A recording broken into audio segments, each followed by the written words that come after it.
Bismillahirrahmanirrahim. Assalamualaikum warahmatullahi wabarakatuh. Alhamdulillahi rabbil alamin. Wabihi nasta'inu ala umuri dunya waddin.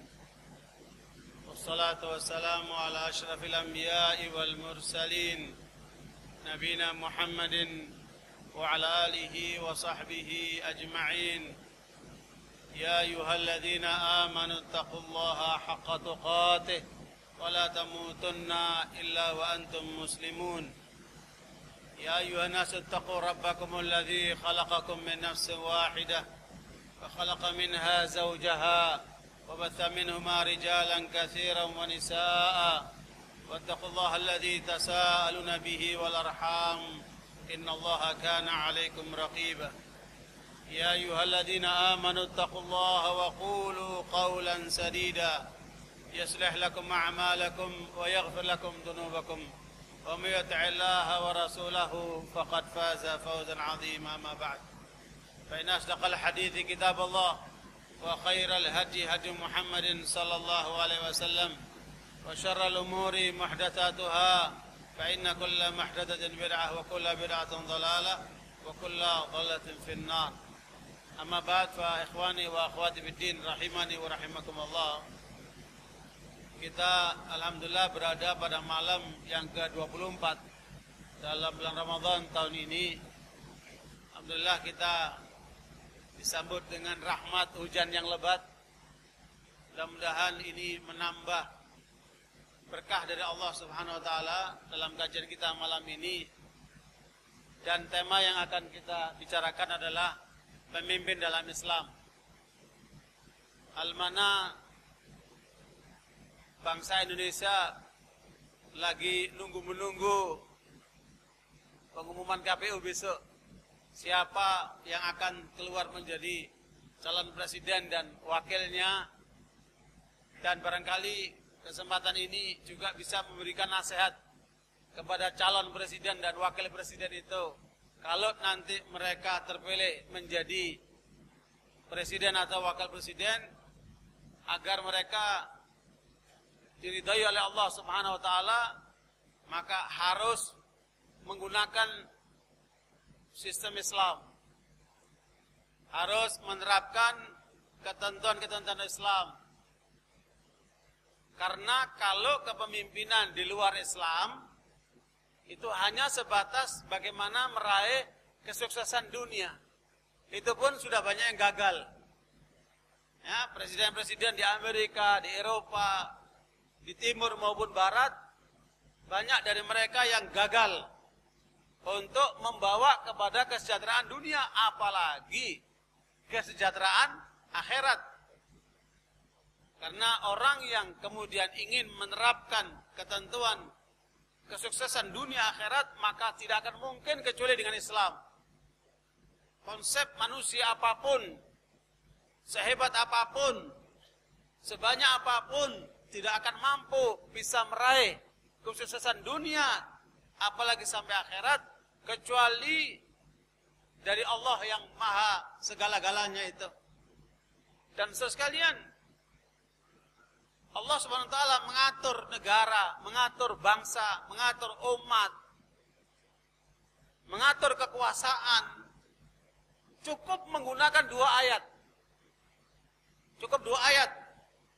Dan 2 ayat inilah yang kemudian dipelajari secara mendalam oleh para ulama sebagai konsep mengurus negara.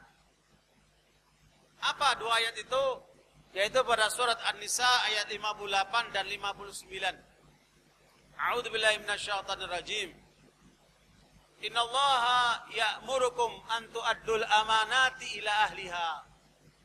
Wa idza hakamtum bainan nasi an tahkumu bil 'adl. Innallaha ni'ma ya'idukum bih. Innallaha kana sami'an basira. Ya ayyuhalladzina amanu athi'u Allaha wa athi'ur rasula wa ulil amri minkum. Wa in tanaza'tum fi syai'in farudduhu ila Allahi war Rasul in kuntum tu'minuna billahi wal yawmil akhir. Dzalika khairu wa ahsanu ta'wila. 2 ayat inilah sekalian yang kemudian dijadikan pedoman untuk mengurus negara, mengurus kekuasaan. Yang kemudian Al-Imam Al-Mawardi menulis kitab Al-Ahkam As-Sultaniyah. Syekh Islam Taimiyah menulis kitab As-Siyasah Syar'iyyah Lil-Ra'i wal-Ra'i Li-Islah Ar-Ra'i wal-Ra'iyyah. Ibnu Qayyim rahimahullah menulis kitab At-Turuqul Hukmiyah. Dan banyak lagi yang lainnya menerangkan panjang lebar, termasuk Syekh Abdurrahman Sa'di rahimahullah dalam kitab As-Siyasah Syar'iyyah. Sekalian, karena itu apa yang terungkap dalam ayat ini, bahwa yang namanya kekuasaan adalah amanat. Dan terus terang saja saya akan menunjukkan pembicaraan saya bukan hanya kepada pemimpin dalam skop yang besar, khalifah atau imam al-udhma atau pemimpin satu negara, tetapi juga bisa berlaku untuk pemimpin komunitas, pemimpin perusahaan, pemimpin rumah tangga, minimal pemimpin pada diri sendiri. Karena di dalam hadits Bukhari Rasulullah mengatakan kullukum ra'in wa kullukum mas'ulun an ra'iyatihi. Setiap kamu adalah pemimpin. Terhadap apa yang dipimpin, itu yang akan dimintai pertanggungjawaban. Fal imamu ra'in wa huwa mas'ulun an ra'iyatihi. Pemimpin negara, dia adalah menjadi penanggung jawab terhadap rakyatnya. Wa zawju ra'in wa huwa mas'ulun an ra'iyatihi. Suami bertanggung jawab terhadap rumah tangganya dan dia akan dimintai pertanggungjawaban seperti itu. Begitu pula istri, pembantu dan seterusnya.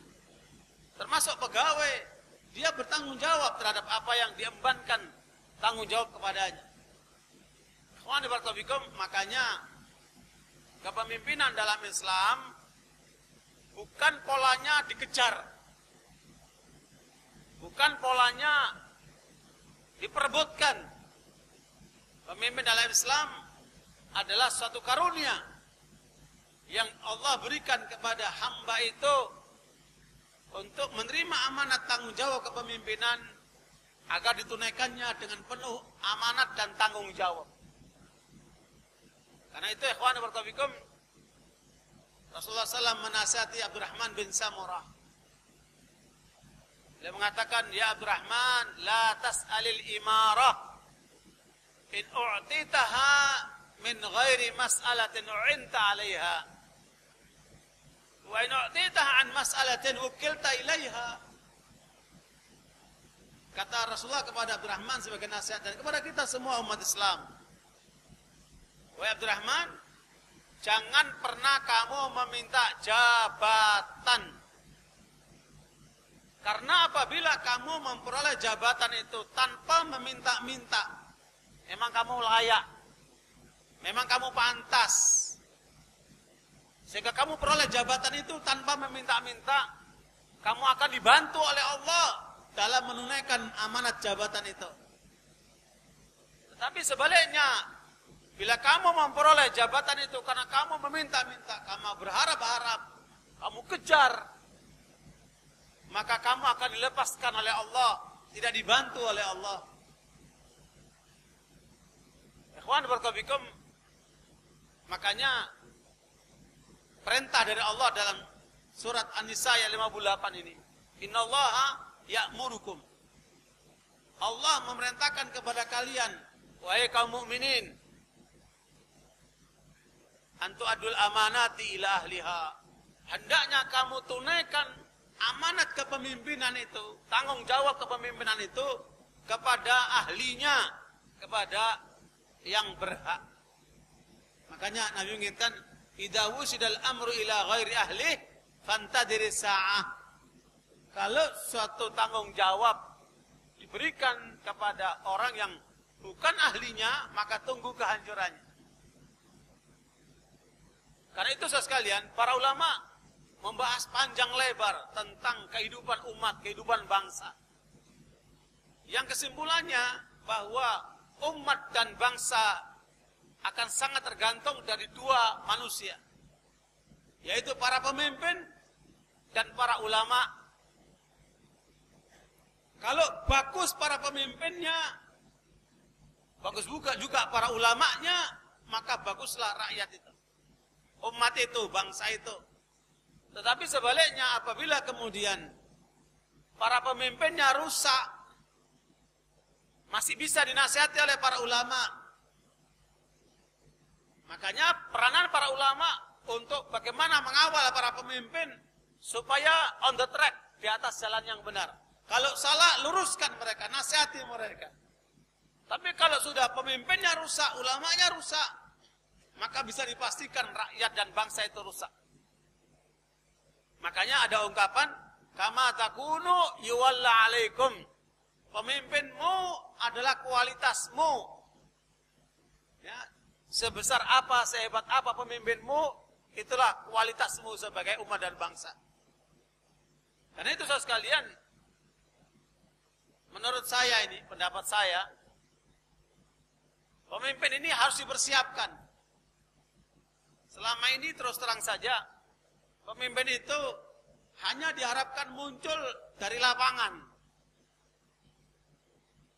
Ya, siapa yang kelihatan tampil, punya kepemimpinan,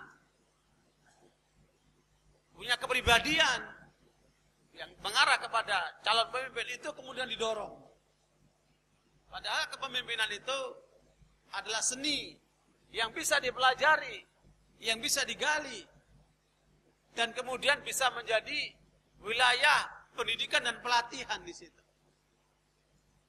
Terus terang saja, saya memimpikan suatu saat nanti, setelah kita berhasil mendidik kader-kader dai lewat pendidikan tinggi al-Islam, saya mempunyai keinginan ke depan, kalau bisa ada lembaga lain atau lembaga baru atau program baru untuk pendidikan para calon pemimpin. Dan itu di tingkat umat Islam belum ada. Bahkan dalam forum internasional di luar, saya usulkan itu. Dalam pertemuan ulama di Qatar, saya usulkan agar kemudian diadakan pendidikan kader pemimpin untuk calon-calon pemimpin umat Islam. Dan itu sangat dimungkinkan. Karena kepemimpinan itu adalah suatu seni untuk empowering. Bagaimana menggunakan potensi yang ada, baik kekuasaan, fasilitas, dan sebagainya itu untuk diberdayakan mencapai satu tujuan, yaitu kesuksesan dunia akhirat. Jadi intinya pemimpin itu bagaimana meraih kesuksesan dunia akhirat. Kalaupun Anda pribadi, pimpinlah dirimu untuk meraih kesuksesan dunia akhirat. Kalau engkau sebagai pemimpin rumah tangga, bawalah rumah tanggamu supaya selamat dunia akhirat. Kalau engkau sebagai pemimpin komunitas, pemimpin perusahaan, pemimpin negara, bawalah yang kau pimpin itu untuk supaya sukses dunia sampai akhirat.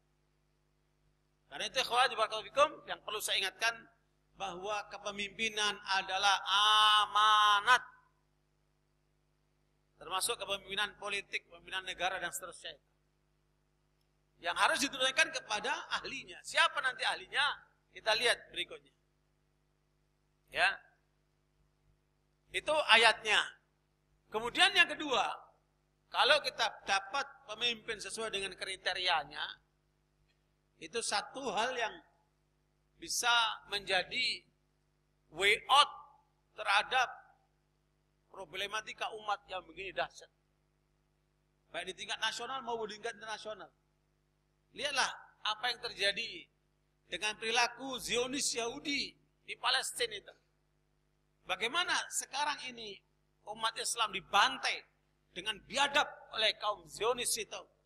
Tetapi para pemimpin dunia hanya nonton, hanya kondem, hanya kemudian membuat pernyataan, tidak berbuat sesuatu untuk menyelamatkan umat yang dibantai seperti itu.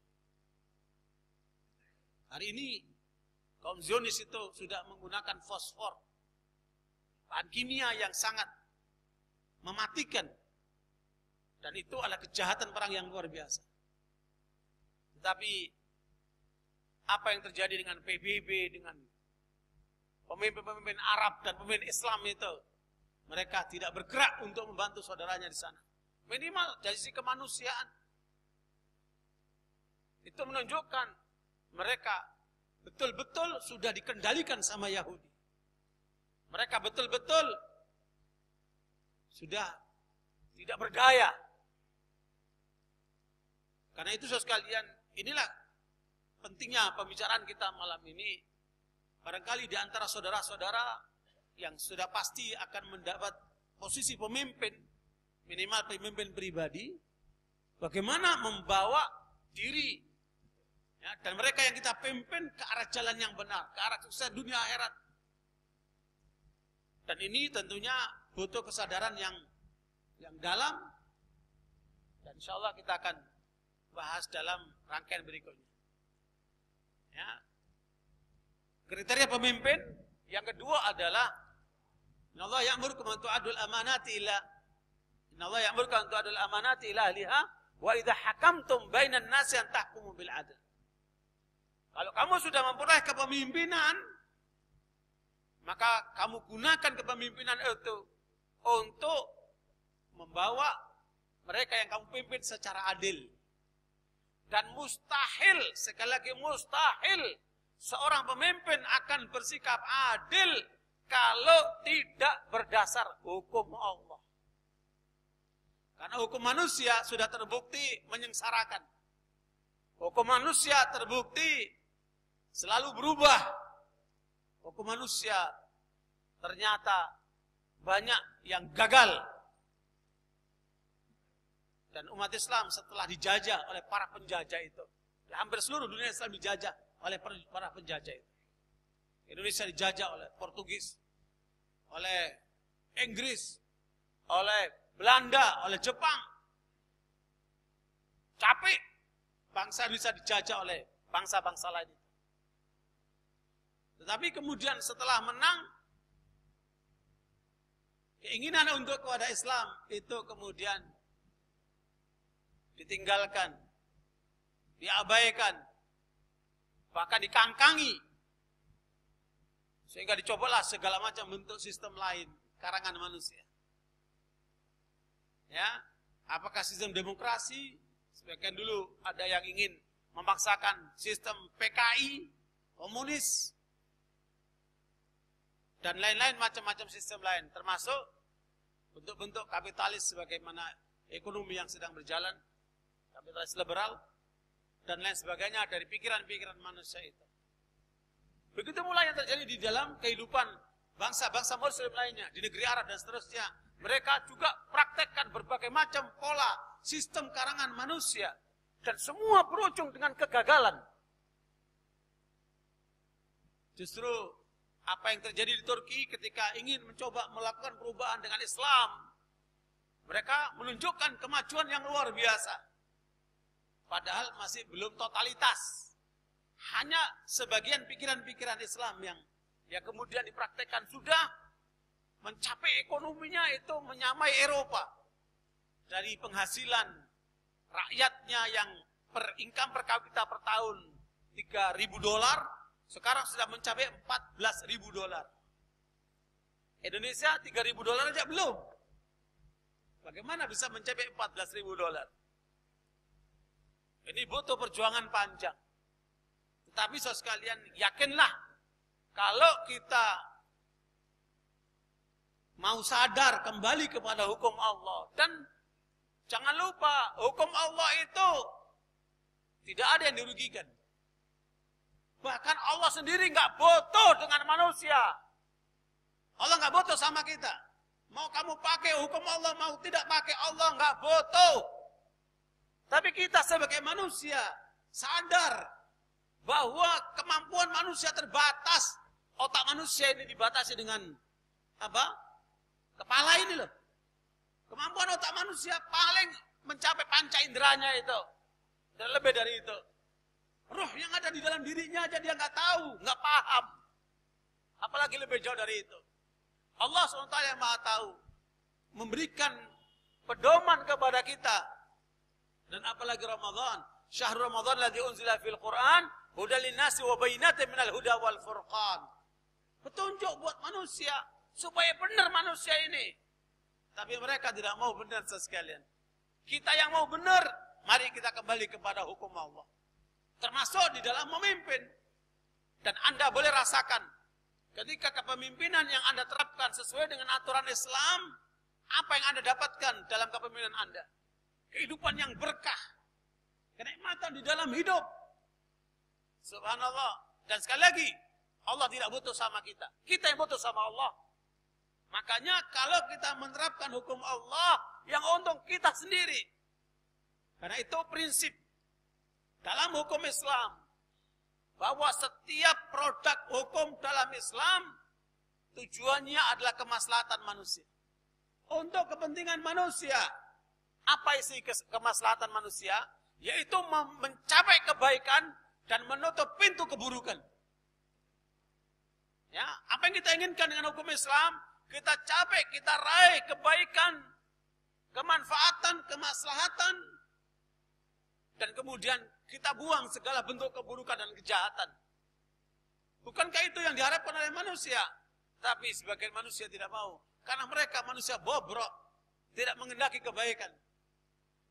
Karena kalau hukum Islam diterapkan, orang-orang yang bobrok itu akan terhukum mereka. Mereka akan tersisih. Mereka tidak mau dengan itu. Makanya mereka menghalangi. Bayangkan sekalian, penelitian kawan saya untuk mencapai disertasi doktor tentang hasil produk hukum yang dicapai oleh anggota dewan sejak mulai merdeka sampai sekarang.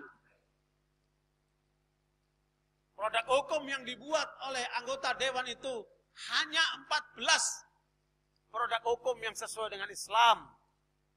Betapa jauhnya mereka dari Islam.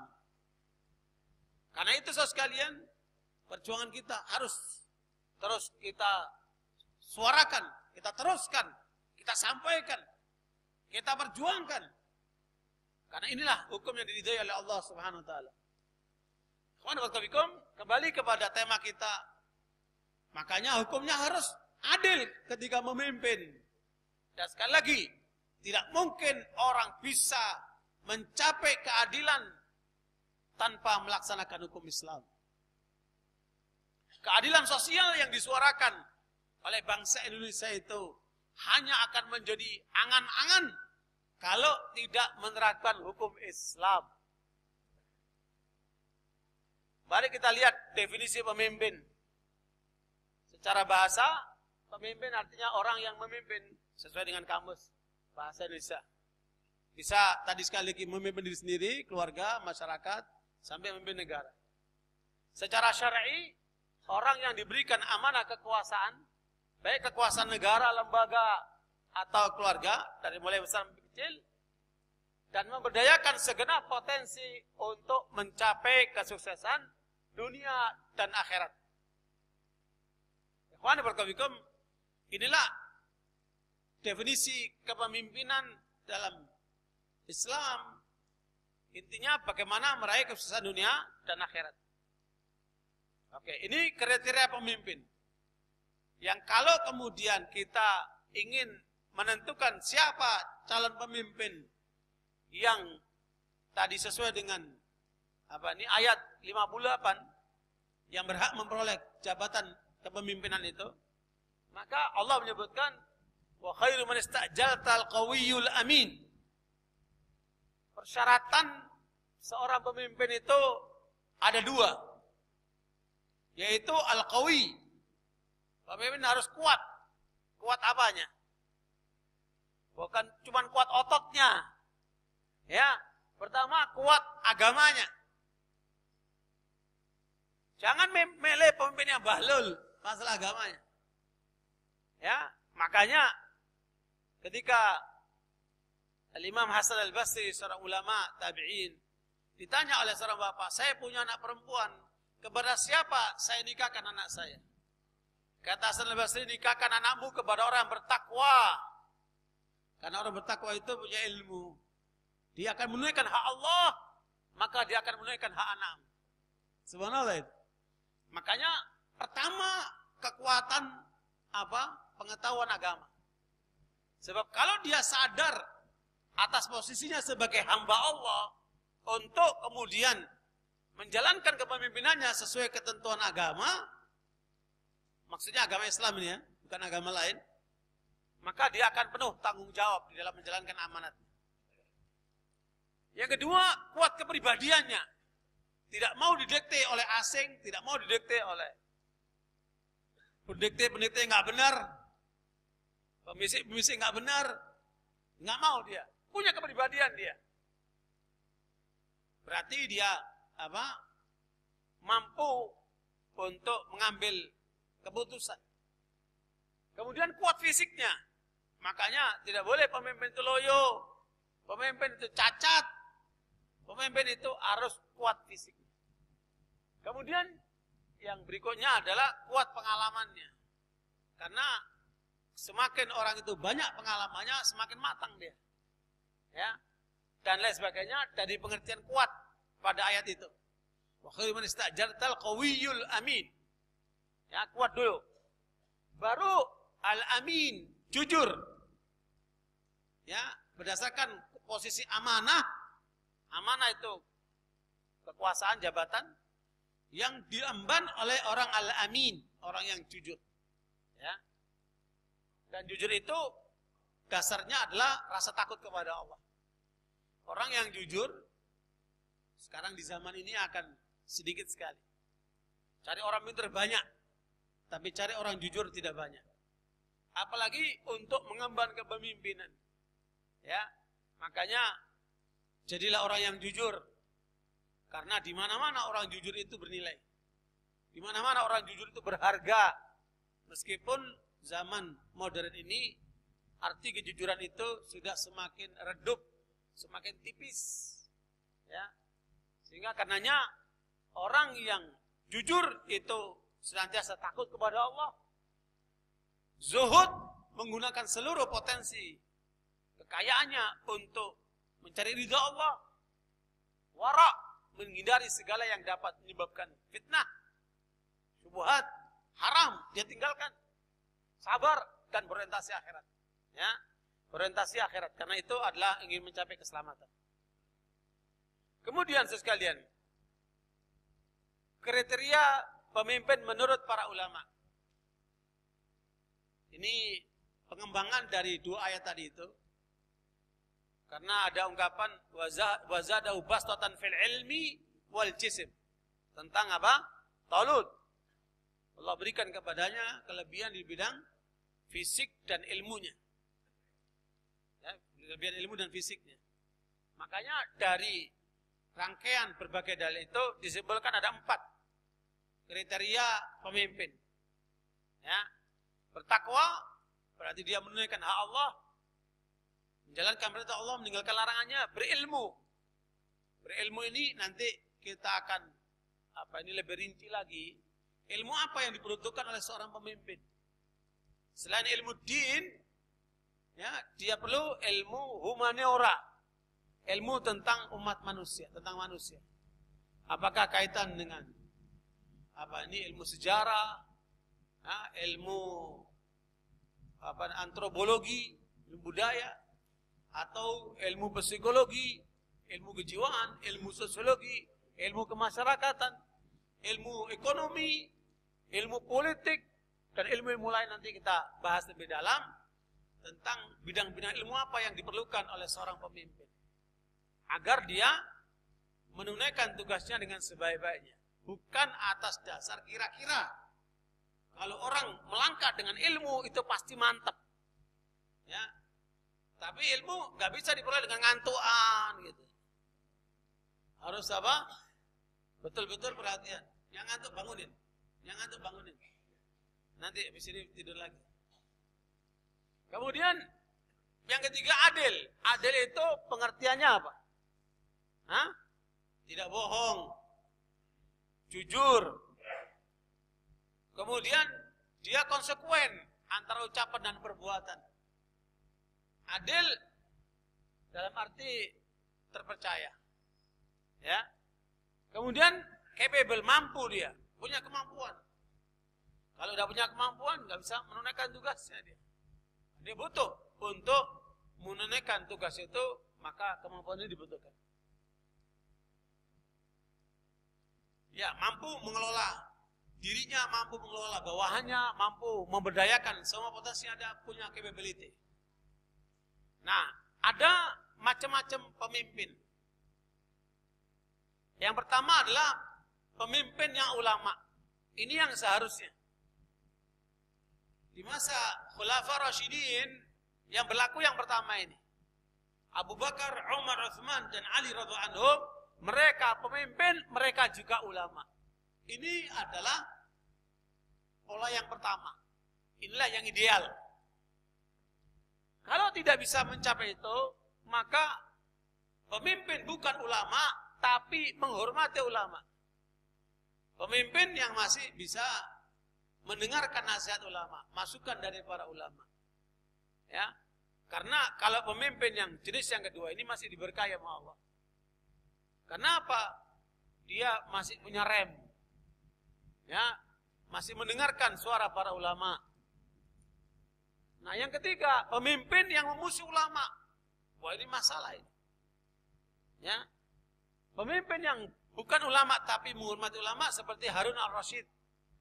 Dia mendengarkan nasihat para ulama. Antum kalau baca nasihat Hasan al-Basri kepada Harun al-Rasyid, dia membacanya sambil menangis. Ya. Karena itu sekalian, tetapi yang ketiga ini pemimpin yang memusuhi ulama. Dia nggak suka dengan ulama. Para ulama itu dianggap sebagai ancaman.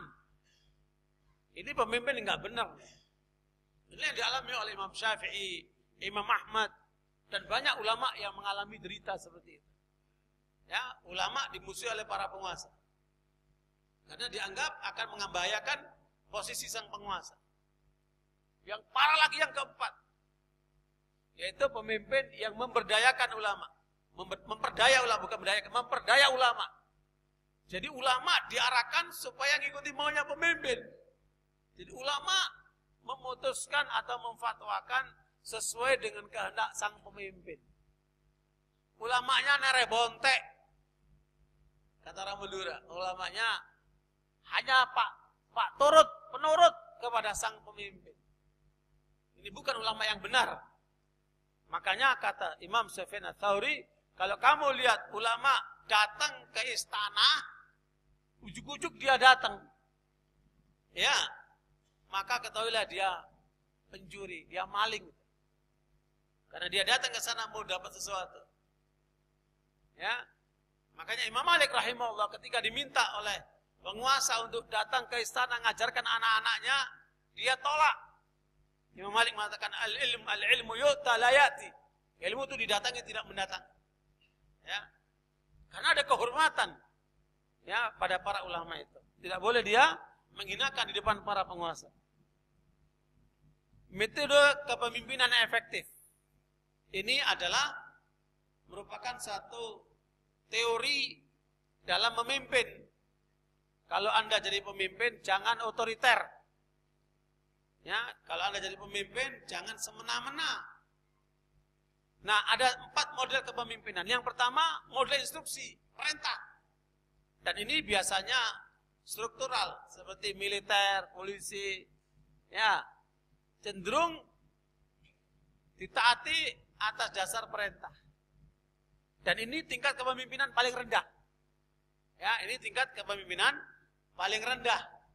Bisa saja di depan dia siapa, tapi di belakangnya dia menggerutu, di belakangnya dia nggak setuju, di belakangnya dia apa? Keberatan. Jadi dia bisa menjalankan perintah atas keterpaksaan. Dan nggak enak itu kan. Nabi tidak menggunakan metode ini.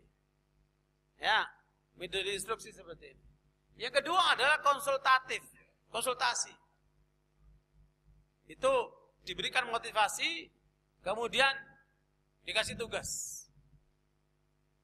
Itu adalah posisi di bawah lebih baik daripada metode instruksi. Ya. Kemudian yang ketiga partisipatif. Dia berikan partisipasi. Siapa yang kemudian terpilih menjadi pemimpin, dia berikan masukan-masukan, berikan arahan-arahan. Kemudian sang yang dituju bisa mengembangkan sendiri. Nah, yang keempat adalah delegasi dan ini tertinggi. Dan inilah yang dipakai oleh Nabi SAW. Maka beliau mengajarkan arsil hakiman wala tusi. Ya, kalau kamu memilih seorang pemimpin yang kamu beri tugas kepadanya, artinya pemimpin tertinggi memberikan pemimpin-pemimpin yang di bawahnya. Bisa presiden kepada gubernur, kepada bupati, wali kota, bupati, camat, lurah, RT, RW, ya RW, RT gitu kan. Itu secara hierarkis begitu.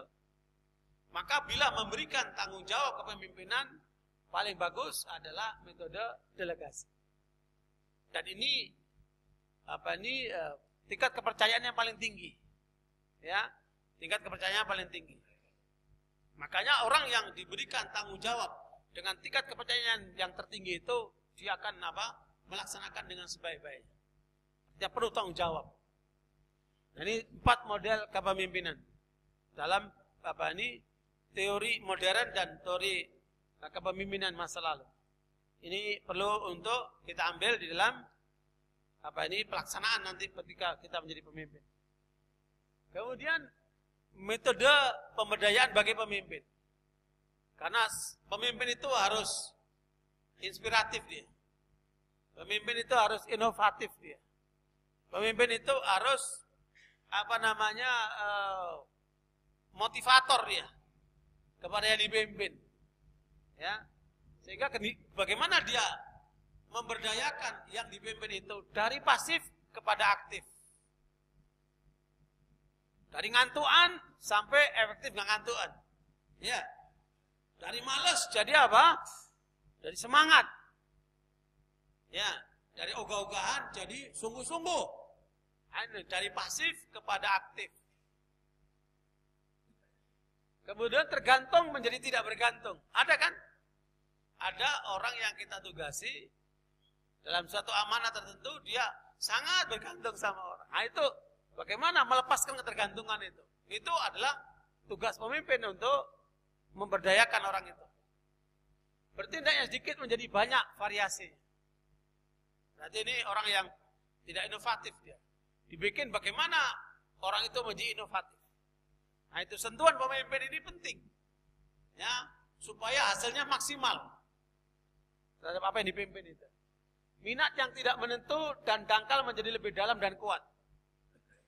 Ya, ada orang yang kemudian polanya itu, yaitu keinginannya dangkal. Ya, kemudian semangatnya lemah. Nah, bagaimana diperkuat, diperkokoh itu? Jadi ini masalah mental, masalah mental. Jadi para yang dipimpin itu harus dikasih motivasi seperti itu. Kemudian perspektif waktu jarak dekat menjadi jarak jauh. Ya, ada orang yang berpikirnya yang di depan matanya saja, nggak berpikir jauh. Nah, bagaimana didorong untuk berpikir jauh, visioner, ya visioner ke depan. Kemudian posisi yang berada di bawah menjadi posisi setingkat atau bahkan di atas. Jangan kemudian lihat orang penghasilannya rendah terus. Itu bagaimana dimotivasi supaya penghasilannya meningkat. Sehingga dia punya langkah-langkah untuk bagaimana merubah keadaan. Innallaha la yughayyiru ma biqaumin hatta yughayyiru ma bi anfusihim. Ya. Begitu pula dalam posisi-posisi lain. Makanya jenjang tingkatan pangkat dan sebagainya itu sebagian lembaga itu ada ketentuan-ketentuannya. Enggak ada masalah. Tetapi yang penting bagaimana ke arah jenjang setingkat atau ke atas itu terus dipacu. Ya, dan itu perlu motivasi pemimpin. Kemudian kekurangan kesadaran atas dirinya menjadi tahu mengendalikan diri. Ya, kita ketika menghadapi orang-orang yang emosional, perasa, ya, orang-orang yang sensitif, nah itu muskil itu. Nanti tidak produktif itu. Nah, itu harus dibuat itu rasa pemalunya atau rasa mindernya atau sikap-sikap yang negatif itu dibuang semua itu. Didorong untuk supaya dia produktif, bisa mengendalikan diri, tidak emosional dan sebagainya. Nah, ini semua faktor kepribadian yang ada dalam yang dipimpin untuk termotivasi, untuk digerakkan, namanya apa? Empowering. Seluruh ungkapan ini adalah empowering, pemberdayaan. Ya, subhanallah ini. Lihat, ya, spektrum pemimpin itu bisa merubah keadaan. Semua diberdayakan. Tidak ada satupun yang boleh sia-sia tenaga dan pikirannya. Ya, diberdayakan semaksimal mungkin. Itulah pemimpin. Makanya kalau Anda punya potensi, apalagi punya kekuasaan yang Anda pegang, itu harus diberdayakan maksimal dengan metode ini. Itu adalah tanda pemimpin yang sukses. Prinsip-prinsip kepemimpinan. Adil dan persamaan hak. Saya kira ini universal.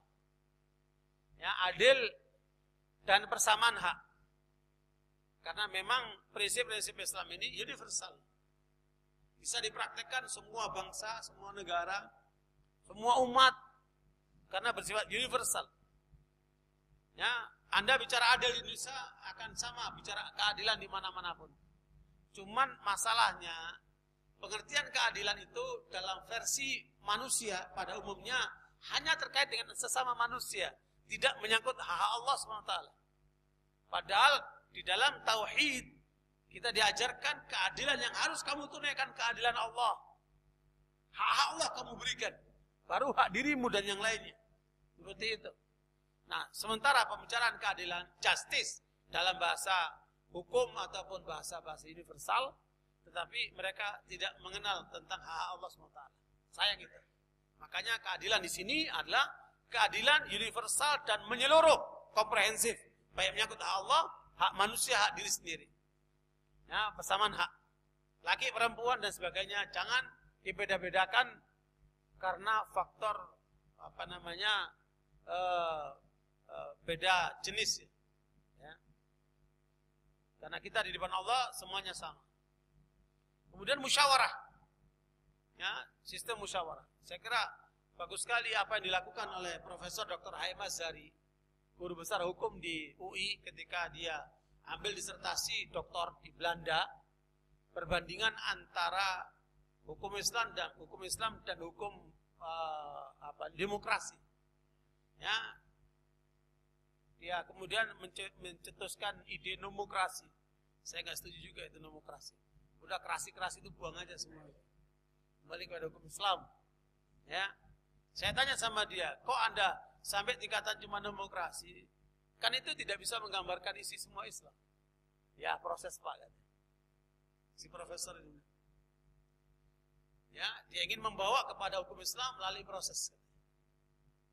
Ketika kita bicara nilai-nilai Islam, itu nilai tertinggi. Nah, di antaranya adalah musyawarah ini. Musyawarah bil amr. Rasulullah aja diperintahkan untuk bermusyawarah, apalagi kita kan. Makanya jangan jadi orang otoriter ketika menjadi pemimpin. Banyaklah bermusyawarah. Ya, dengarkan itu suara yang di bawahmu itu. Banyak bermusyawarah. Kemudian kebebasan. Kebebasan bukan kebebasan yang tanpa kendali, bukan kebebasan tanpa aturan. Ya, kalau Anda lihat di negeri-negeri barat, ya, semua bebas kecuali seks. Kecuali semua diatur kecuali seks, bebas. Ngawur itu. Kita kebebasan yang terkendali. Ya, karena ada aturan-aturannya. Ya, tidak boleh kita mencela Tuhan atau mencela Nabi umpamanya. Itu kebebasan yang ngawur itu. Di negeri-negeri barat itu boleh. Mencela Tuhan boleh, mencela Nabi boleh. Kita tidak benar itu. Nah, karena kita ada aturannya. Mencela Nabi, mencela Tuhan itu kufur. Keluar dari Islam. Sementara mereka tidak punya aturan itu. Nah, kebebasan yang terkendali, freedom. Kemudian persaudaraan. Ya, ukhuwah. Persaudaraan, kalau umat Islam persaudaraannya dibangun di atas keimanan. Ya, sementara kebanyakan dibangun di atas kemanusiaan. Lebih tinggi mana? Lebih tinggi keimanan. Ya. Ada persaudaraan karena dasarnya keturunan. Karena dia saudara sekandung, maka dia menjadi dekat. Atau didasarkan kepada kebangsaan. Karena masing-masing ada negaranya yang melindunginya. Ya. Atau persaudaraan karena kemanusiaan. Dan Al-Quran yang diakui hanya persaudaraan atas dasar iman. Innamal mu'minuna ikhwatum fa aslihu baina akhwaykum. Yang namanya persaudaraan hakiki itu adalah atas dasar keimanan. Kenapa? Tanpa kepentingan. Saya sama saudara tadinya nggak kenal, tapi kita diikat persaudaraan karena Allah, sehingga saya mencintai Anda, Anda mencintai saya. Begitu karena keimanan. Dan ikatan keimanan itu dahsyat. Ya, karena diikat karena Allah. Adapun persaudaraan yang lainnya itu semu dan tidak jarang menimbulkan permusuhan. Makanya Allah katakan tasabbuhum jami'a wa qulubuhum syatta. Kamu lihat seperti mereka bersaudara bersatu, tapi hati mereka terpecah belah. Ya, tetapi persaudaraan karena keimanan. Kadang-kadang kita enggak kenal satu sama lain, tapi kita berdoa, Rabbana ighfir lana wa li ikhwanina alladzina sabaquna bil iman. Ya.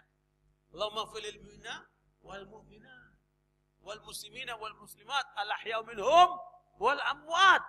Kita doakan yang sudah mati pun, kita enggak pernah kenal mereka, kita doakan mereka. Kenapa? Karena ikatan keimanan. Saya yakin Anda belum tentu mendoakan saudara Anda dari keturunan kakek-kakek yang ke-7, ke-8 yang dulu. Nah, sebelum Anda. Pernah enggak doain? Nah, boro-boro, enggak kenal. Ya. Tetapi keimanan sepanjang kita diajarkan oleh Rasulullah sampai sekarang, sampai hari kiamat. Kita terus mendoakan orang-orang mukminin, hidup maupun mereka yang sudah meninggal. Kenal maupun enggak kenal. Kenapa? Ikatan keimanan. Makanya dahsyat persaudaraan karena keimanan itu.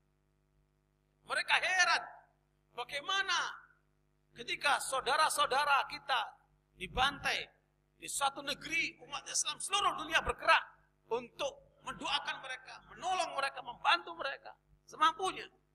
Cuman sayang memang umat Islam di seluruh dunia tidak memperoleh kepemimpinan yang ideal yang seharusnya. Banyak umat Islam dipimpin oleh para pemimpin yang nggak ngerti Islam. Pemimpin-pemimpin tidak takut sama Allah. Pemimpin-pemimpin yang tidak menunaikan tanggung jawab kepemimpinannya untuk mencapai kesuksesan dunia akhirat. Tidak dibangun di atas keimanan, tetapi di atas pikiran dan keinginan-keinginan hawa nafsunya. Na'udzubillah min dzalik.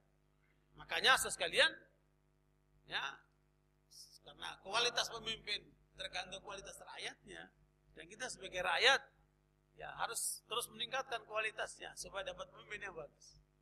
Ya. Ya kan waktu bikin persaudaraan. Cuman ini dua ungkapan ini dipakai sama Yahudi untuk menyesatkan umat manusia.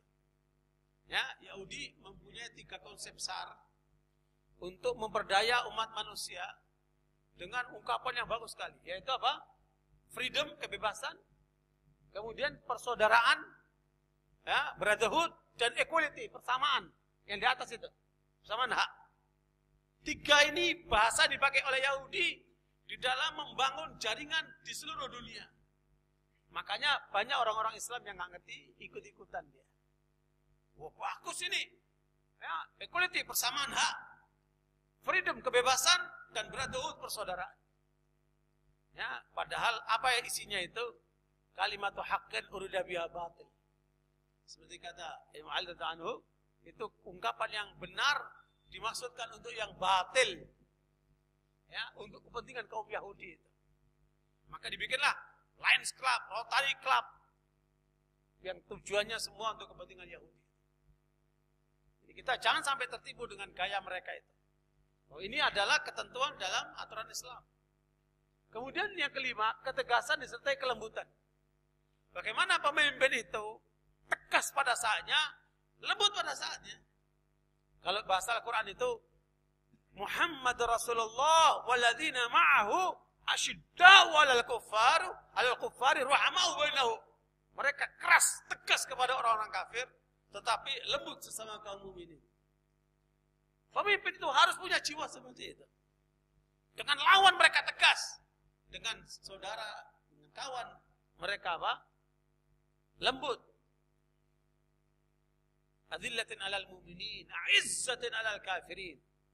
Ya, mereka berkasih sayang sesama kaum ini, tapi kemudian punya izzah, punya kemuliaan di hadapan orang-orang kafir itu. Ini yang perlu dibangun kekuatan ini. Bagi mereka yang punya kepemimpinan. Kemudian kesejahteraan. Yang keenam, jangan lupa. Kalau jadi pemimpin jangan sejahtera sendirinya saja. Harus diperhatikan yang dipimpin juga. Ya, karena itu akan apa? Mempengaruhi kepemimpinan yang dia pegang. Karena itu saudara sekalian,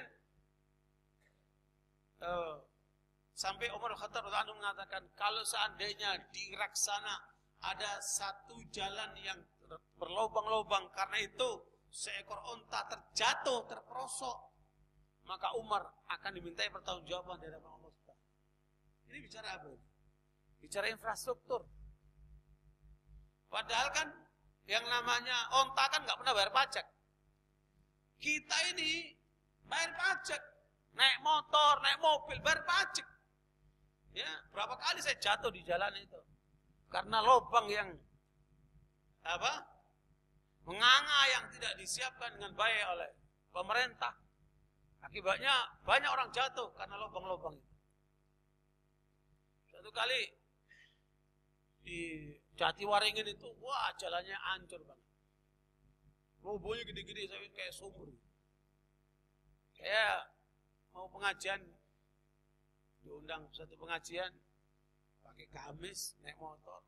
Karena lubangnya di dalam, bluk jatuh. Jatuh. Basah semua. Saya telepon, Pak, maaf Pak, saya sudah berangkat terus jatuh ini di jalanan. Ya, tolong dimaafin Pak, cari ustaz lain aja yang dekat-dekat situ. Enggak bisa Pak Ustaz, harus datang. Enggak mau datang. Ya, berangkat juga ya. Pulang dulu kan, berangkat lagi. Subhanallah. Terus kalian lihat itu jalan-jalan tuh rusak begitu. Nah, kadang-kadang baru dibetulin rusak lagi. Enggak jaga kualitas. Padahal hak kita itu, infrastruktur itu dibetulkan, disiapkan dengan baik. Ala kulli hal, ini kesejahteraan yang harus dirasakan oleh yang dipimpin. Kemudian inilah 5 hal yang perlu dilakukan oleh pemimpin. Ini namanya ad-daruriyatul khamsah. Ya, 5 hal yang wajib diterapkan oleh setiap pemimpin. Ya, ini wajib diperhatikan oleh setiap pemimpin. Karena inilah yang akan menyelamatkan umat manusia. Yang pertama, menjaga agama. Tidak boleh ada pemurtadan. Ya, bayangkan berapa dosa presiden itu dengan membiarkan banyaknya orang Islam yang dimurtadkan. Ya, dia diam, tidak bergerak untuk membela, untuk menyelamatkan, untuk menutup pintu-pintu itu. Wah, luar biasa itu. Jangan cuma menerima gaji aja, tanggung jawabnya berat nanti di depan Allah. Termasuk calon-calon presiden yang akan datang. Tidak boleh ada pemurtadan di negeri Muslim mayoritas ini. Ya, termasuk wilayah kita ini, wilayah pemurtadan. Makanya menjaga agama silakan. Kalau orang lain punya agama, dia jalankan keyakinannya sesuai dengan agamanya silakan. Tapi jangan mempengaruhi kita. Dia sudah punya agama ini. Lakum dinukum waliyadin. Kita nggak pernah mengganggu orang. Tapi jangan kita juga diganggu. Kalau kita diganggu, maka kita akan seperti lebah. Lebah itu nggak pernah ganggu, tapi kalau diganggu dientup kamu. Dan ngentupnya rame-rame. Ya. Orang mukmin itu seperti lebah sekalian. Ya, makanya kita nggak mau mengganggu, tapi kalau kita diganggu, kita lawan. Dan itu kekuatan kita besar. Jangan salah, kita mayoritas. Tapi sayang, di negeri ini kita menjadi minoritas. Ya, karena memang kita tidak bersuara. Kita belum bisa seperti apa? Lebah seperti itu. Ini penjagaan agama ini harus kita kawal. Harus kita kawal. Silakan mereka yang lain punya agama, jalankan agamanya sendiri. Kita menjalankan agama kita. Tetapi jangan kemudian kita diganggu. Kita dimurtadkan. Kita disesatkan. Mengapa kita melawan aliran-aliran sesat itu? Termasuk Syiah dan sebagainya. Karena mereka menyesatkan umat kita. Kalau mereka mensyiahkan orang Hindu, orang Buddha, orang Nasrani, urusan mereka. Tapi mereka mensyiahkan masyarakat kita, ahli sunnah, kita lawan mereka. Kita tidak boleh membiarkan itu terjadi. Makanya agama harus jaga ini sekalian. Ya, wa anfusakum wa ahlikum nar. Paling tidak kepada tanggung jawab yang kita pegang, diri kita dan keluarga kita. Makanya tanggung jawab orang yang mengerti beda dengan orang yang tidak mengerti kan. Tanggung jawab orang yang punya kekuasaan beda dengan orang yang tidak punya kekuasaan. Masing-masing punya tanggung jawab. Nah, ini harus dilakukan oleh pemimpin, menjaga agama. Nomor satu itu. Dan untuk menjaga agama, pemimpin harus benar agamanya. Karena dia akan menjadi contoh, bukan? Kalau pemimpin agamanya kacau balau, ya sudah. Akan ditemukan banyak masyarakat yang kacau balau. Saudara tahu apa yang terjadi hari-hari ini di Mesir? Ketika di masa Mursi, iktikaf seperti sekarang ini, masjid-masjid penuh. Sampai keluar-luar masjid. Tadi laporan di Mesir, masjid-masjid yang tadinya meluber waktu iktikaf, sekarang tinggal gelintiran orang. Karena di sana kalau mau iktikaf harus lapor dulu ke kementerian. Ya, wah males. Mau iktikaf aja lapor-lapor ke kementerian. Wah, didata macam-macam. Ruwet. Itu Mesir sekarang. Kenapa nih? Pemimpinnya rusak. Mereka menghalangi umat Islam menjalankan keyakinannya. Rusak. Bayangkan itu. Perbatasan antara Gaza Mesir itu kan lewat pintu Rafah. Itu satu-satunya pintu. Ditutup sama pemerintah Mesir itu. Bayangkan itu. Orang pada datang mau membawa makanan, membawa obat-obatan, mau ngobatin, dokter-dokter dilarang masuk, coba itu. Kejem banget itu. Padahal di dalam itu banyak mereka yang ribuan yang terluka. Ya, ratusan, mungkin 500 lebih sekarang yang terbunuh. Nah, mana hati nurani mereka? Minimal secara kemanusiaan saja. Padahal mereka ngaku muslim juga. Sebagian jidatnya hitam lagi. Nah, tapi kemudian jauh dari agama. Ini kepemimpinan kalau jauh dari agama seperti itu modelnya. Yang terjadi adalah menindas rakyatnya sendiri. Umat Islam sekarang ketakutan di Mesir. Ini adalah gambaran yang menunjukkan pemimpin gagal kalau tidak menjalankan agamanya. Makanya calon pemimpin yang besok akan diumumkan itu supaya sadar itu. Ya, jalankan agama dengan benar dalam dirimu, keluargamu dan yang kamu pimpin. Supaya nanti umat ini menjadi baik. Kemudian menjaga akal. Menjaga akal ini artinya tidak boleh ada narkoba. Tidak boleh ada minuman keras. Tidak boleh akal ini dirusak. Pemimpin itu jaga. Selain jaga agama, jaga akalnya rakyatnya itu. Dan itu termasuk rokok itu harus tutup semua itu. Ternyata laporannya menyedihkan. 70% orang-orang kaya pemilik rokok itu dia peroleh kekayaannya dari orang-orang miskin. Konsumen rokok itu 70% orang miskin. Di Bangil dulu ada Ustaz saya cerita orang ngerokok, dia petani, mirip gini, kan, ambil menani gitu, dia nggak pegang, mirip gitu kan, dia apa, sambil nyari apa, rumput apa gitu, ya, kadang-kadang terus pindah ke sini itu, ya, terus dia nggak pakai baju, digigit nyamuk, ya, digigit nyamuk punggungnya, sama dia celuritnya itu dibuat garuk, ya, celuritnya dibuat garuk. Dia lupa kalau rokok ini, rokoknya kenyonyos ini ya, cios, ketarik, ya, copotlah kepalanya, mati, gara-gara rokok itu juga, ngiring-ngiring gini akhirnya. Lepas kepalanya. Ya, ngerusak akal, tutup pintunya itu. Ya, semua yang ngerusak akal itu harus tutup pintu. Kemudian yang ketiga adalah menjaga harta. Tidak boleh ada perampokan, pencurian, jambretan, ya, riba, yang semua merusak tatanan harta itu. Supaya berjalan sesuai dengan ketentuan syariat. Ya, indah betul Islam ini. Harta-harta pun diatur. Supaya apa? Kalau kamu menggunakan harta yang haram, maka hidupmu pasti tidak berkah. Seperti itu. Kemudian menjaga jiwa. Tidak boleh ada pembunuhan, pembantaian. Ya, premanisme. Nggak boleh ada itu. Karena nyawa manusia muslim itu mahal. Ya. Dia lebih mahal dari Ka'bah itu. Karena itu sekalian, nyawa harus dijaga. Dan itu keamanan kan? Kewajiban pemerintah untuk menjalankan itu.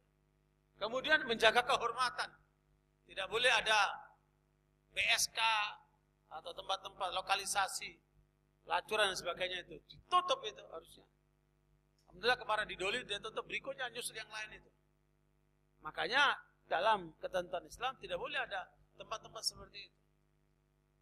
Nah, barakallahu ini harus terjaga kehormatan supaya apa? Keturunan ini terjaga.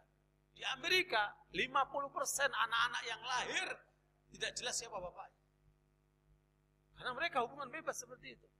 Kehormatan tidak terjaga. Makanya inilah yang harus dilakukan oleh pemimpin, menjaga 5. Saya kira kalau 5 hal ini terjaga, aman kita kan. Ini tujuan Islam adalah untuk kemaslahatan manusia. Hal-hal yang harus dijauhi pemimpin. Ya.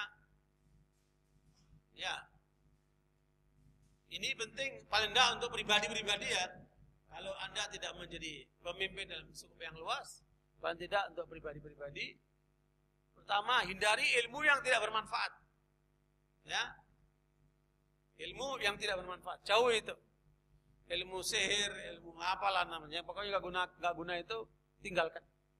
Kemudian amal yang tidak ikhlas karena enggak diterima sama Allah. Sia-sia. Kemudian harta yang tidak diinfakkan. Harta yang tidak diinfakkan. Ya. Terus sekalian, mengapa saya terlambat ikut i'tikaf? Ya. Ini adalah hari Sabtu kemarin kita mengadakan pertemuan menggalang dana buat dakwah sama Ustaz Bakhtiar Nasir. Dan karena itu saya korbankan untuk tidak iktikaf di awal kemarin itu. Karena saya nilai itu manfaatnya jauh lebih besar. Apalagi untuk ke depan. Karena saya dapatkan riwayat Ibnu Abbas radhiyallahu anhu pernah beliau beriktikaf di Masjid Nabawi. Tiba-tiba ada seorang muslim datang menyampaikan masalahnya. Kemudian Ibnu Abbas meninggalkan iktikaf, menyelesaikan urusan orang muslim ini. Kemudian Ibnu Abbas ditanya oleh muridnya, bagaimana Anda sedang iktikaf meninggalkan iktikaf demi untuk orang itu? Kata Ibnu Abbas, Rasulullah Muhammad SAW mengajarkan kepada kita, bila kamu menyelesaikan satu urusan orang muslim, ya, lebih baik daripada kamu i'tikaf di masjidku ini 1 bulan penuh. Anda membantu kesulitan seorang muslim, itu lebih baik daripada i'tikaf di Masjid Nabawi, bukan di Al-Islam ya, di Masjid Nabawi. Sebab Anda sholat di Masjid Nabawi sekali, nilainya lebih baik daripada Masjid Al-Islam 1000 kali. Ya. Itu Anda i'tikaf di Masjid Nabawi selama sebulan. Ya. Makanya kalau ada orang kesulitan, ada orang perlu bantuan, bantu semampunya. Karena nilainya besar. Ya. Dan itu kebaikan yang Allah kirim kepada Anda. Jangan disia-siakan. Makanya saya ikut. Kemarin mau ke sini sakit, berat. Ya udah, baru sekarang baru nyampe. Apa yang kita dapatkan dari upaya pengumpulan dana kemarin? Luar biasa. umat ini masih bagus. Umat ini masih bikhair. Ya. Dalam satu malam kemarin itu, saya diminta bicara sedikit, termasuk yang saya sampaikan. Bahwa di Kuwait itu ada orang yang terkaya, pengusaha terkaya di Kuwait, ketika meninggal dunia, ditemukan di rekeningnya ada 12 miliar dolar. Berapa 12 miliar dolar itu? Kira-kira 120 triliun ya. Triliun loh, bukan miliar, triliun. Karena nilainya rupiah triliun ya. Kali ini 12 miliar dolar. Asetnya ada di 20 negara. Tower ini, tower itu. Ketika dia meninggal, dia akan mempertanggungjawabkan semua kekayaan yang dia miliki itu. Sementara kekayaan itu jatuh ke tangan orang lain. Orang lain yang menikmati, orang lain yang apa? Merasakan enaknya. Tapi tanggung jawabnya di pundak orang itu. Semalam, waktu malam Ahad kemarin itu, ada berebut. Saya bantu sekian. Saya bantu 100 juta. Saya bantu 200 juta. Saya bantu 50 juta. Saya bantu motor yang saya pakai. Saya berikan untuk dakwah. Bahkan ada ibu-ibu mengatakan beberapa rumah saya berikan untuk dakwah. Ya, untuk perjuangan Islam. Berapa nilainya, Bu? 3,5 miliar. Masya Allah. Luar biasa. Saya baru menyaksikan. Ya. Kesungguhan umat yang luar biasa. Itu baru satu kelompok kecil berkumpul di satu tempat. Coba itu kalau kemudian menjadi sesuatu yang diumumkan di masyarakat terbuka. Betapa kaya umat ini. Karena potensi zakat saja itu sekarang bisa mencapai 270 triliun. Umat Islam Indonesia dalam setahun. Tetapi yang bayar zakat cuma 1%. Banyak yang nggak bayar zakat. Karena kesadarannya rendah. Malam itu bukan zakat. Kata Ustaz Bakti Nasir, kita nggak terima zakat. Itu infak, namanya tabung infak. Terkumpul berapa? Kira-kira total jendela 13 triliun, 13 miliar. Dalam semalam itu. Allahu Akbar. Ya. Makanya umat ini kaya. Tinggal bagaimana memberdayakan kekayaan itu dengan seoptimal mungkin untuk apa? Mencapai apa? Hal-hal yang positif buat manusia ini dunia akhirat. Kemudian makanya jangan sampai harta tidak diinfakkan. Rugi nanti. Seperti orang Kuwait itu pasti rugi itu. Nyesel dia. Kemudian lebih-lebih lagi diterima oleh istri mudanya buat kawin lagi, dapat anak muda yang berondong. Gak punya apa-apa, dapat hartanya bapak itu, ya udahlah. Wani barakallahu, makanya yang keempat, kalbu yang kosong. Jangan sampai kalbu ini kosong. Ya, kata Ibnu Mas'ud, kalau kalbumu tidak terkait dengan Allah, maka kalbumu akan pergi kepada selain Allah. Oke. Yang kelima, waktu yang sia-sia. Jangan sia-siakan waktu. Optimalkan waktu. Kemudian pikiran yang tidak berarti. Ngapain ngelamun-ngelamun? Kalau mikirlah yang objektif. Mikirlah yang positif. Mikirlah yang berarti, yang efektif. Cinta bukan karena Allah. I love you, gak ada gunanya. Ya, I love you harus karena Allah. Ya. Kemudian potensi yang tercecer. Naudzubillah min dzalik. Ya, termasuk begadang. Ya, kemudian buang-buang tenaga yang gak ada gunanya. Berkhidmat kepada orang yang tidak taat. Ngapain? Ya, berkhidmat kepada orang yang tidak taat. Berkhidmat kepada orang yang taat kepada Allah. Karena kita apa? Bernilai. Anda memberikan makan sama orang puasa, pahalanya sama dengan orang berpuasa itu sendiri. Ya, nilainya khidmat itu luar biasa. Kemudian takut dan harap hanya kepada Allah. Ya, takut dan harap kepada selain Allah akan sia-sia. Makanya munculkan rasa takut dan harap hanya kepada Allah. Nah, ini hal yang perlu ditinggalkan kita sebagai pemimpin. 5 hal yang merusak pemimpin. Ya, hindari kalau Anda jadi pemimpin 5 hal ini. Tidak adil dalam menempatkan personal. Makanya kata Umar, bila Anda terpilih menjadi pemimpin, kemudian Anda menugaskan seseorang dalam satu jabatan karena persaudaraan, karena perkawanan, karena kedekatan, padahal dia bukan ahlinya, bukan orang yang pantas, maka itu berarti kamu telah berkhianat kepada Allah dan Rasul-Nya. Jangan ngasih jabatan karena faktor kedekatan, persaudaraan, kekeluargaan, seterusnya. Ya, berikan kepada mereka tanggung jawab itu sesuai dengan kemampuannya. Barakallahu fikum. Kemudian tidak ada dalam distribusi keuangan. Pilih kasih. Ya, tidak ada dalam distribusi keuangan. Ya, seperti yang terjadi di kita ini sekarang ini kan. Yang miskin tambah miskin, yang kaya tambah kaya. Distribusi keuangan tidak seimbang. Ya. Nah, ini perlu diseimbangkan bagaimana caranya. Lihat tugas pemimpin. Ya, sehingga kemudian mereka yang tidak mampu dapat terangkat derajatnya. Yang mampu memperhatikan yang tidak mampu. Kemudian tidak ada dalam pelaksanaan hukum. Pilih kasih. Ya, hukum ke atas, tumpul ke bawah, jalan. Nah, betul. Jangan jadi pemimpin yang seperti itu. Kemudian korupsi, ini yang rusak. Negara ini hancur karena korupsi. Sebenarnya bukan hanya korupsi saja. Ya, empat-empatnya itu ada. Korupsi adalah salah satu yang menonjol. Makanya korupsi terjadi di semua lini. Ya, coba yang ditangkap sama KPK itu siapa saja? Mulai anggota dewan, pejabat, pemimpin daerah, ya macam-macam itu. Innalillahi wa inna ilaihi raji'un. Rusak betul. Karena mentalnya mental korupsi. Kemudian yang kelima, tidak menegakkan sholat dan jihad. Nah, pemimpin yang tidak menegakkan sholat dan jihad, itu pemimpin kopar kafir. Itu pemimpin yang gagal.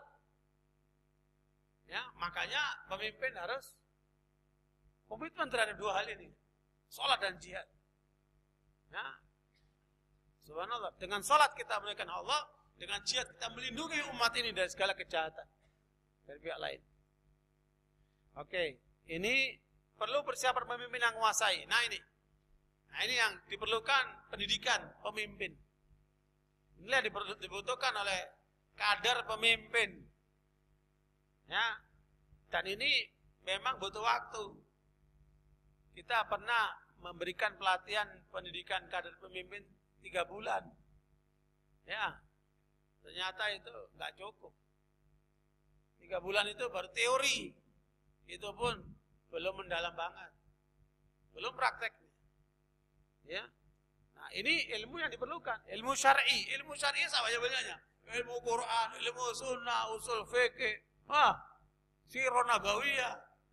Macam-macam itu. Ilmu akidah. Apalagi itu. Banyak-banyaknya kan. Ilmu syar'i itu udah luas sekali. Kemudian ilmu politik. Ya, saya alhamdulillah kuliahnya jurusan politik. Terutama politik Islam. Itu bisa dipelajari. Kemudian ilmu sosial. Ini masing-masing ilmu, ini ada bidang fakultasnya di perguruan tinggi itu. Ini digabung semua, dicekokkan dalam seorang pemimpin atau kader pemimpin. Ya, kenapa? Karena calon pemimpin itu memang orang yang kapasitasnya harus hebat ya.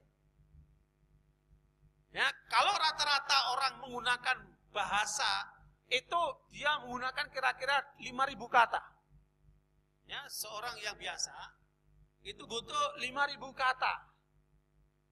Apa ini vocabulary-nya itu? Kalau pemimpin dia butuh sampai 20.000 kata secara bahasa.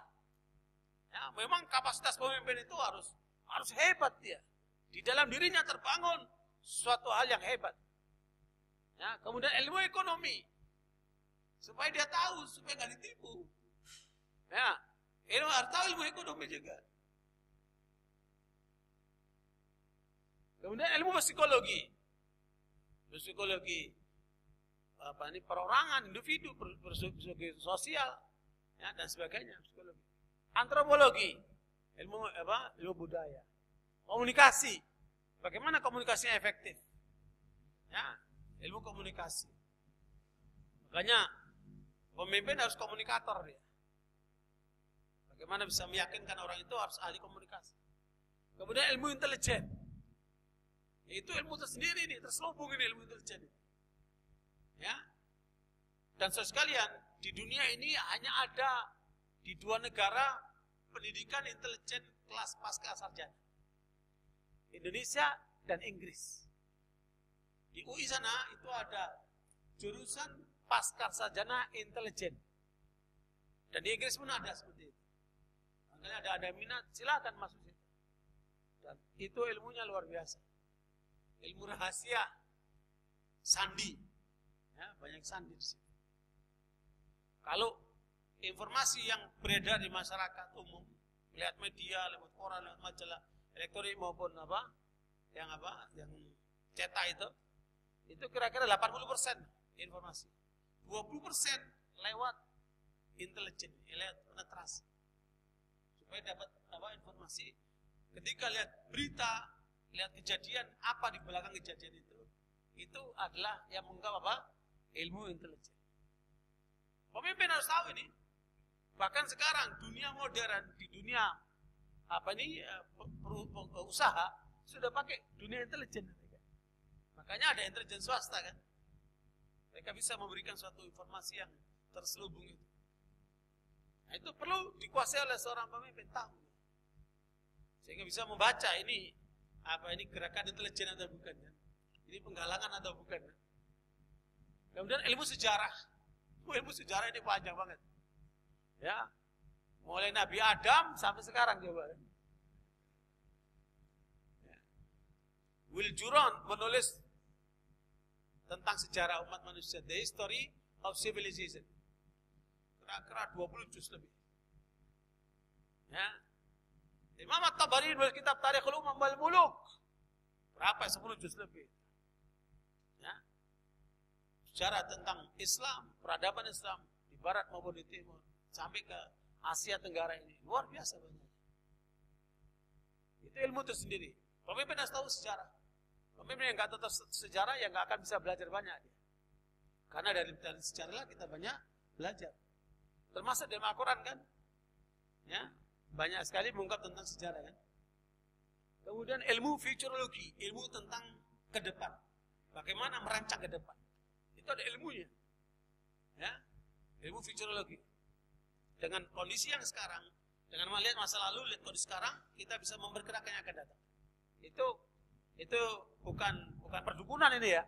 Ini ada ilmunya, ilmu futurologi. Melihat ke depan lewat perencanaan sesuai dengan kondisi yang ada. Umpamanya, ya, bahwa perang ke depan ini bukan lagi pakai Kalashnikov, bukan pakai M16, apalagi pakai pedang. Ya, ke depan ini pakai drone. Nah, pakai Iron Dome. Yang dipakai Yahudi itu. Dan ke depan perang itu akan terjadi adalah perang robot sekali. Akan terjadi perang robot, bukan perang manusia, perang robot. Nah, dan itu butuh ilmu pengetahuan. Nah, kemudian ilmu teknik dasar. Ya. Kemudian ilmu hukum. Supaya tahu. Kita kalau nggak tahu hukum ya sudah mudah terjebak. Ilmu manajemen, bagaimana mengatur manajemen yang baik. Ilmu militer, subhanallah. Ini semua terbuka ini. Sekarang semua terbuka, nggak ada tutup-tutupan, semua terbuka. Hatta ilmu intelijen terbuka. Tinggal kerja masing-masing militer itu rahasia masing-masing. Ya. Masing-masing negara ada rahasianya. Tapi ilmunya terbuka. Kata Rasulullah, al-hikmatu dhalatul mu'min anna wajada fa huwa haqqu biha. Ilmu pengetahuan itu barang hilangnya orang mukmin. Kapan saja dia menemukan, dia berhak untuk memperoleh. Dan ilmu ini jangan dikira sekalian. Ya, kalau antum lihat kepribadian Rasulullah, semua ilmu ini kita bisa temukan pada beliau sallallahu alaihi wasallam. Kemudian ilmu akhlak dan etika. Ya, bagaimana membangun sopan santun.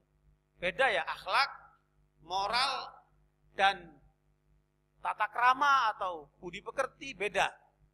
Kalau budi pekerti, tata krama biasanya polanya karena pengaruh budaya, lingkungan dan seterusnya. Kalau moral karena pengaruh pikiran manusia. Tapi kalau akhlak landasannya adalah pedoman dan panduan apa? Al-Quran dan Sunnah, pedoman dalam Islam. Beda. Makanya akhlak yang lebih terjamin. Kemudian ilmu pemikiran. Teori-teori pikiran manusia ini sak banyak-banyaknya. Isma itu sak banyak-banyaknya. Ya. Pragmatisme, eksistensialisme, ismisme itu. Sosialisme dan macam-macam sak banyak-banyaknya. Ini pikiran manusia ini kalau dipetakan. Nah, rimba yang luar biasa itu.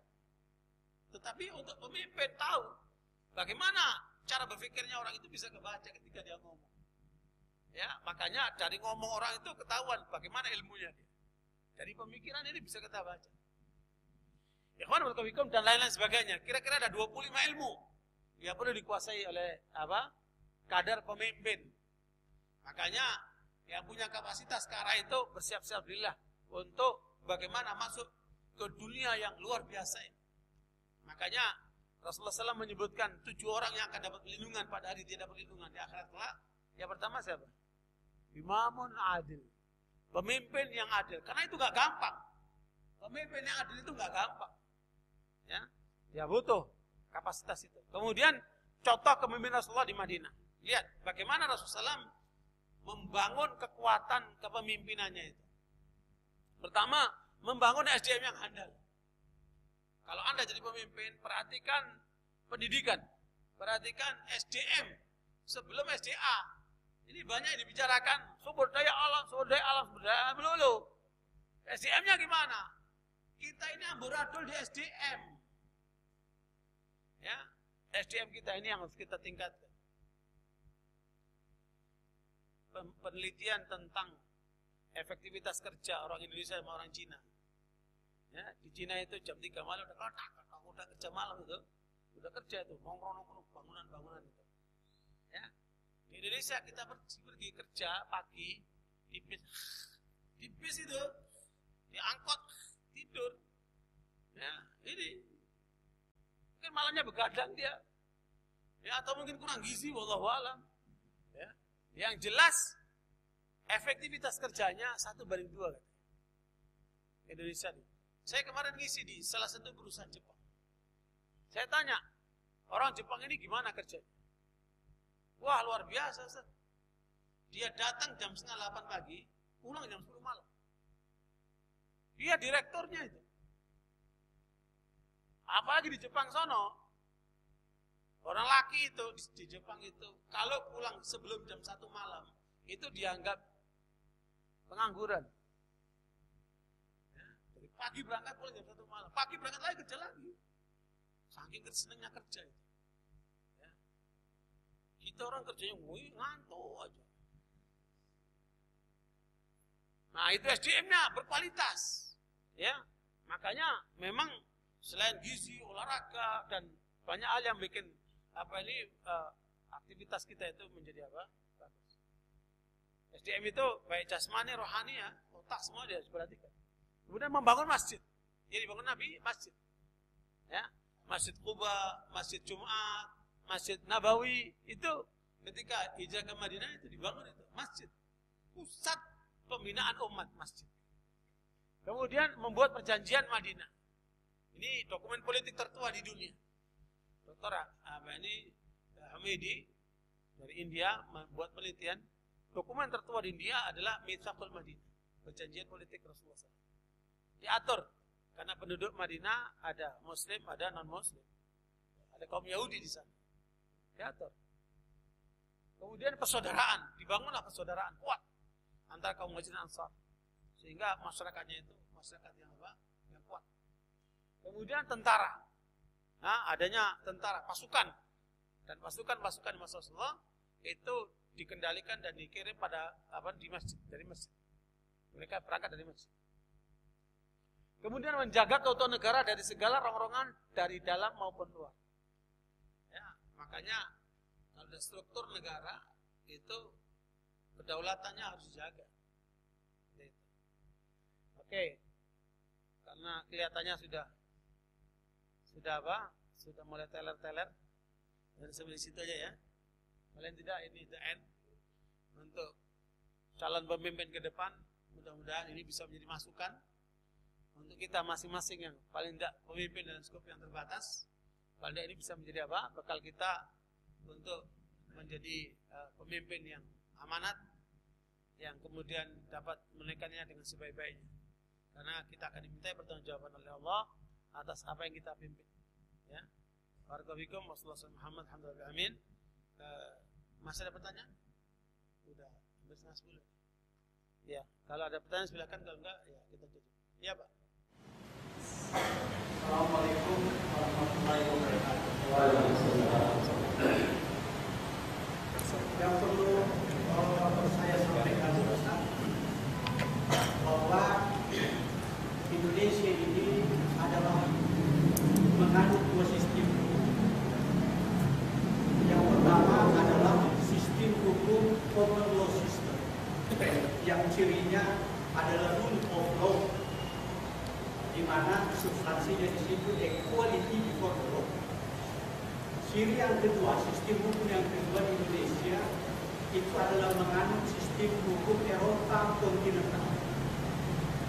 Lalu kemudian sistem hukum ini substansinya atau cirinya adalah kepastian hukum, perlindungan hak-hak konstitusional warga negara, bukan keadilan, apalagi keadilan sejati. No, itu tidak ada dalam sebuah negara yang menganut kedua sistem. Lalu kemudian ini berkembang bahwa akhirnya diadopsi ke dalam sebuah negara hukum konstitusional. Negara hukum konstitusional, lalu kemudian negara hukum demokrasi. Jadi ketika kita bicara dalam konteks kepemimpinan Islam dalam negara Indonesia ini, sesuatu hal yang ingin kita terapkan apa yang Ustaz tadi sampaikan itu maksudnya.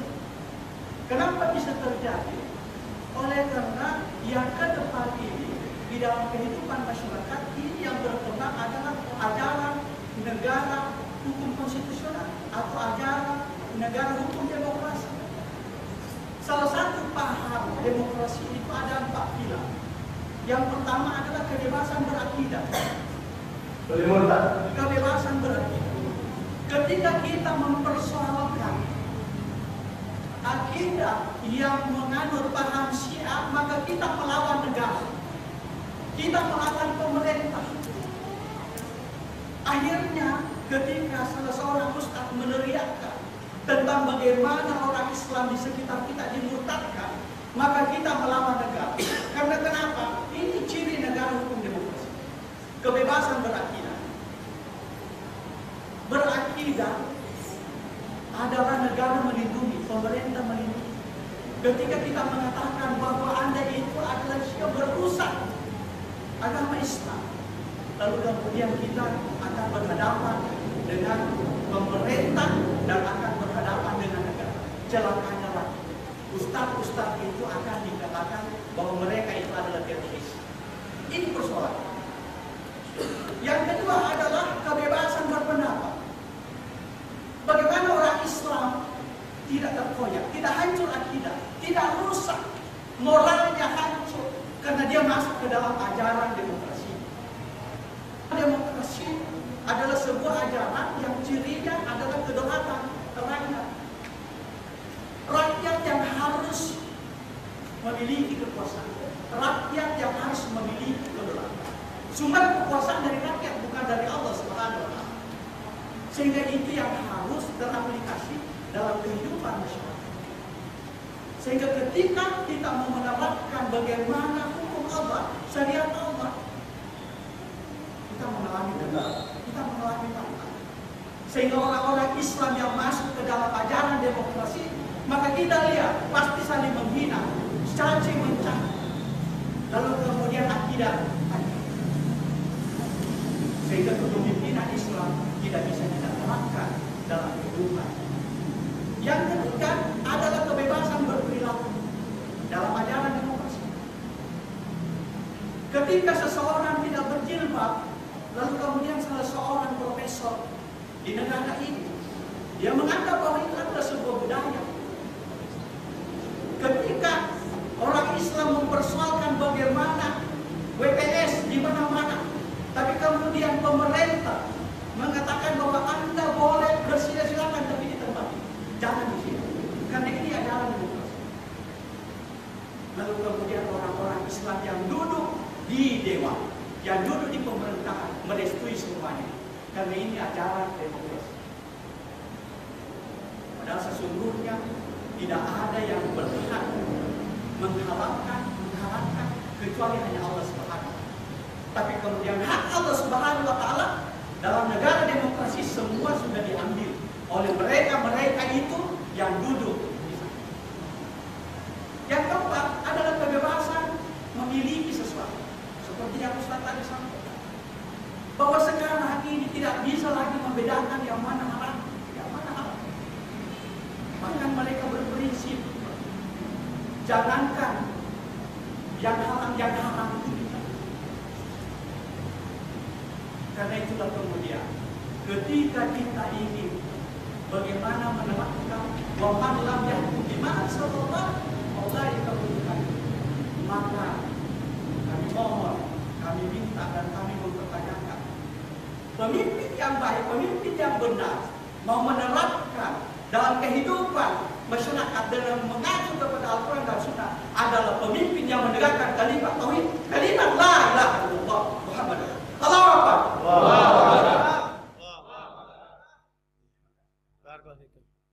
Waalaikumsalam. Saya kira ini bagus kalau bicara di TV One. Kan di TV One itu kan ada forum lawyer itu Pak ya.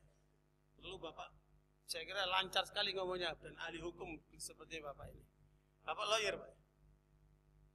Bapak lawyer bukan? Nah itu kan kelihatan banget. Jadi itu kalau disuarakan di TV One didengar semua orang Indonesia, dengan tauhid kita rubah negara ini. Wah luar biasa. Saya kira masukan bagus sekali dan suatu informasi yang cukup komprehensif tentang keadaan yang ada, dan itulah tugas umat Islam untuk melaksanakan dakwah. Jadi dakwah ini ada dua Pak.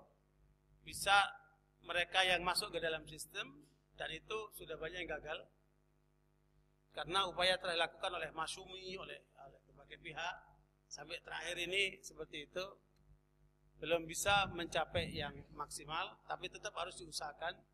Nah, yang di luar sistem harus terus melakukan penyadaran kepada umat lewat dakwah ini, dan sekaligus penyadaran terus-menerus lewat pendidikan jangka panjang. Sebab calon-calon pemimpin ke depan itu kalau dipersiapkan dari mereka yang punya background keislaman yang cukup, barangkali juga akan bisa melakukan suatu perubahan. Meskipun kalau bicara sistem, kalau bahasa Abul Ala Maududi, ibarat kereta api yang masinisnya itu ya mengikuti pola yang sudah ditetapkan. Kalau kita naik di kereta api itu, paling banter kita bisa merubah tempat duduk aja Pak. Tapi masinisnya tetap jalan menuju yang diarahkan. Kata Abul Ala Maududi, caranya bagaimana? Bikinlah kereta api lain. Ya, kemudian bikin masinis yang jelas arahnya sesuai dengan yang diinginkan oleh arah yang benar itu. Jadi walhasil begitulah keadaannya. Saya kira masukan dari Bapak itu bagus sekali, jauh-jauh dari Makassar saya hargai banget itu karena mencerdaskan banyak dari kita terhadap apa yang terjadi pola sebenarnya. Makanya di TV One itu kita lihat, saya memang rata-rata tinjauan hukum ansih, dalam arti hukum positif ya, buatan manusia. Jarang sekali yang memandang dari tinjauan hukum syar'i.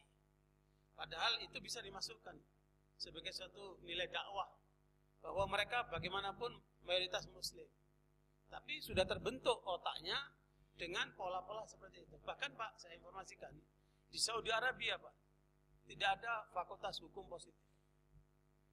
Oleh Amerika dipaksakan harus diadakan pendidikan di Saudi Arabia jurusan hukum positif. Tujuannya apa? Untuk menggeser hukum Islam Pak. Dengan cara seperti itu mereka. Makanya ketika kita bicara tentang hukum Islam, mencari pengacara-pengacara yang paham tentang Islam itu sedikit sekali. Ya, mereka yang terbangun dalam TPM atau yang kemudian menangani bidang-bidang keagamaan itu sedikit sekali. Nah, insya Allah dengan Bapak ini punya kemampuan dan semangat tauhid yang begitu tinggi, berharap nanti bisa punya pola-pola baru dalam dakwah di bidang hukum. Terus terang saja Pak, saya kemarin diundang mengisi di MK, Mahkamah Konstitusi. Dan ada pembesar-pembesar di situ hadir. Saya terus terang saja, Pak, ngomong ya apa adanya, bahwa hakim itu ada 3. Hakim yang satu di surga, yaitu hakim yang tahu yang benar dan dia memutuskan sesuai dengan kebenaran itu. Ini hakim surga. Hakim yang kedua, hakim yang tahu yang benar, tapi dia memutuskan tidak sesuai dengan kebenaran. Mungkin karena persaudaraan, mungkin karena duit, mungkin karena apa, mungkin karena tekanan dari atas, sehingga dia memutuskan tidak dengan yang benar. Ini di neraka ini saya. Yang ketiga adalah hakim yang memutuskan karena ketidaktahuan. Karena gengsi, dia putuskan juga, padahal dia nggak tahu. Masalah sebenarnya nggak tahu dia. Maka hakim ini di neraka, saya bilang gitu. Makanya kalau rakyat Indonesia ini mau benar, konstitusinya dibenarkan dulu. Saya bilang gitu, Pak, di MK kemarin. Ya, dan langsung salah seorang pembesar mereka menghubungi saya, telepon saya, Pak. Memang ya itu disadari, memang perjuangan di sana masih dirasa kurang. Ya, makanya perlu perjuangan di bidang hukum ini. Makanya bagaimana kita akan masuk ke ranah itu kalau kita nggak paham. Misalnya Bapak ini udah paham sehingga perlu penguatan di bidang tauhidnya untuk kemudian bukan hanya sendirian, harus ada jaringan. Kalau tanpa jaringan digilas kita sama mereka. Apalagi di belakang mereka ini kekuatan besar. Ya, dan itu tidak terlepas, Pak, dari produk hukum itu sendiri. Kalau hukum Indonesia kan lebih banyak mengarah kepada 3 sumber ya. Nah, hukum Islam, hukum adat, dan hukum Belanda. Hukum Eropa yang Bapak sebut tadi itu. Sementara di negeri-negeri Islam yang lainnya hampir sama seperti itu. Saudi saja yang tidak terikat dengan hukum positif, sekarang diintervensi dengan paksa oleh mereka. Alhasil itulah keadaan kita. Dan saya kira waktunya sudah 9:30 lebih. Ya, pembicaraan kita semoga bisa bermanfaat semuanya. Nanti kalau ada kesempatan lagi, insyaallah kita diskusi lebih dalam. Jazakumullah khair, subhanakallahumma bihamdika asyhadu an la ilaha illa anta astaghfiruka wa atubu ilaik. Alhamdulillah, mudah-mudahan nanti pembicaraan ini bisa masuk YouTube, Pak. Nanti kalau nggak masuk TV One, insyaallah lewat YouTube, Pak. Suara kita biar dengarkan oleh orang banyak, insyaallah. Wassalamualaikum warahmatullahi wabarakatuh.